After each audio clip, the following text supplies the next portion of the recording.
Hi everyone, ఈరోజు special ఏంటంటే మోదకాలు చేస్తున్నాను. పచ్చి కొబ్బరితో చేస్తాను. ఫస్ట్ ప్యాన్లోకి ఒక 1 టేబుల్ స్పూన్ గీ, కొబ్బరిని అయితే నేను మిక్సీ పట్టుకున్నాను. కావాలంటే తురుముకొని వేయచ్చు అనమాట. తర్వాత బెల్లం పౌడర్ వేసి ఇట్లా కలుపుతూ ఉంటే ఇట్లా ముద్దలాగా రెడీ అవుతుంది. దీంట్లోకి నేను వేయించిండే పల్లీలు, క్యాష్యూస్, తర్వాత పంకిన్ సీడ్స్, యాలకులు కూడా వేసి పౌడర్ చేసి వేసాను. ఒక 2 మినిట్స్ వేసి కలుపుకుంటే మనకి స్టఫింగ్ రెడీ అయిపోతుంది. ఇంకా బియ్య పిండిని కూడాను హాట్ వాటర్లో కొంచెం సాల్ట్, గీ వేసేసి బియ్య పిండి వేసి కలిపి కొంచెం ఒక 30% ఉడికించుకోవాలన్నమాట అక్కడేను.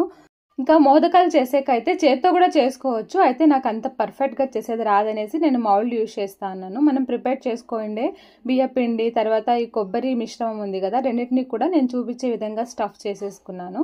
తర్వాత కొన్ని బియ్యం కుడుములు కూడా చేసింటి. రెండింటిని కలిపి నేను స్టీమర్లో ఒక 20 మినిట్స్ లో ఫ్లేమ్లో ఉడికించుకుంటే మనకి మోదకాలు అయితే రెడీ అయిపోతాయి. వేడి వేడిగా ఉన్నట్లే గీ వేసుకొని తింటే చాలా టేస్టీగా ఉంటుంది. మా పిల్లలు అయితే బాగా